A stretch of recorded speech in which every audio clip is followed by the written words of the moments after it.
What is up, everybody? Welcome back to the Crew 2, and in this video I will be taking a look at the Mini Cooper S Checkered Edition. So if you guys do want to get this vehicle, all you're going to have to do is hit level 25 in the Motor Pass, and you guys will obviously have to buy the Motor Pass as well to get this car, but I would say this thing is actually going to be pretty dang sweet just by looking at this thing on a quick glance.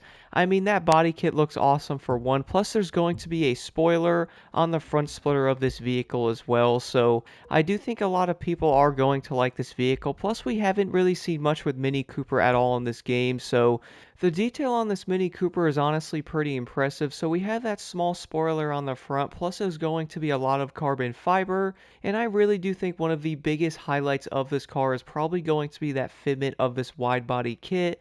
I also kind of like how it's like kind of cut off on the back there. I know the front fender kind of reminds me of that Pandem body kit on the Nissan GT-R and Need for Speed, so it's definitely going to look pretty dang awesome in that aspect. You guys will also notice on the back you have that huge spoiler, then you'll have another small one on the back hatch of the vehicle as well, so this Mini Cooper is definitely going to have a lot of detail, but let's go do an outside look of this vehicle right now, and let's see what the top speed is. And now moving over to the outside view of the Mini Cooper here, I figured I would head over to the salt flats, and my goodness, it definitely looks pretty insane out here with the moon. Like, look how bright these salt flats are there, but overall, guys, I really do think a lot of people are going to like this Mini Cooper. I mean, for one, it's going to have some pretty awesome gold rims on there as well, which to this day, I still wish I can actually color the rims on these vehicles, but the name of the car is also going to be the top of the roof as well, which is funny because I just noticed that.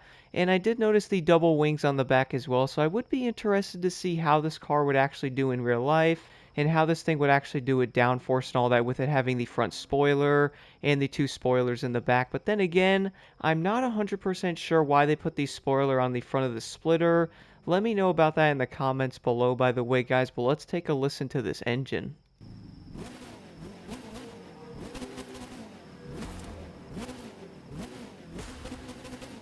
And now moving over to the interior view of the Mini Cooper here. So with this being a race car, you guys are probably going to notice the insane amount of carbon fiber, which actually does look pretty awesome in this vehicle. Then we're going to have that really big dash in the middle there, which I do believe all the Mini Coopers are like that.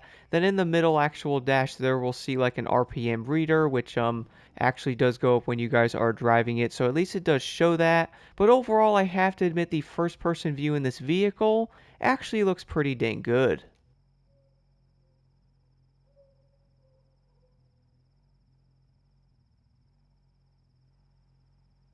And now moving over to the top speed test here with the Mini Cooper. So one of the first things I noticed when driving this car is going to be the way this thing does shift. I was noticing with some vehicles, especially if they are going to be a manual, that sometimes they are kind of delayed, and I would say that's probably going to hurt their performance overall, guys. But this Mini Cooper here is also going to do 275 miles per hour.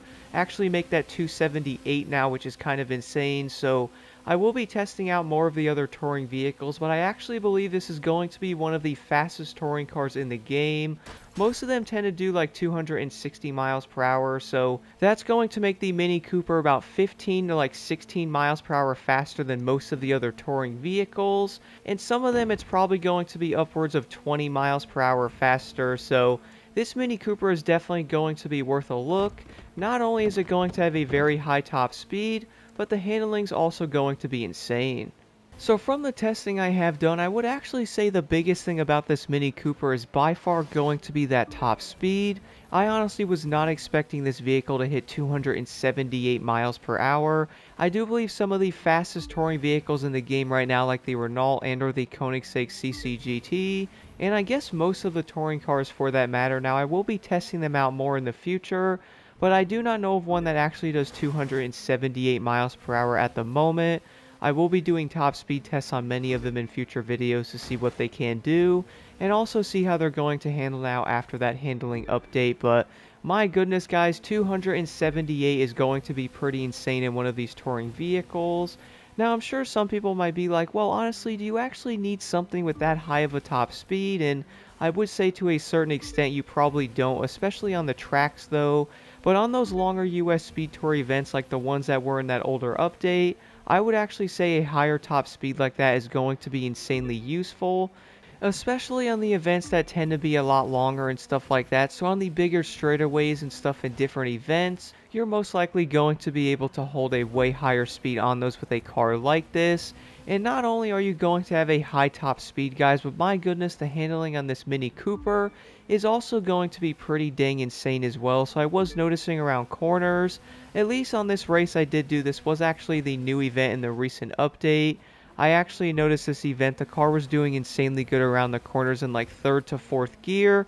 I noticed anything past that you would kind of like bog down and go kind of slow. So if you guys are running manual, I feel like these new events in the cities are probably going to be a great way to really see what gears you actually need to be in around these corners. I was trying to practice a bit, and I was honestly failing in some areas as well, but the more I actually do these events and stuff with these cars, I can really test out to really see how their transmissions are going to work.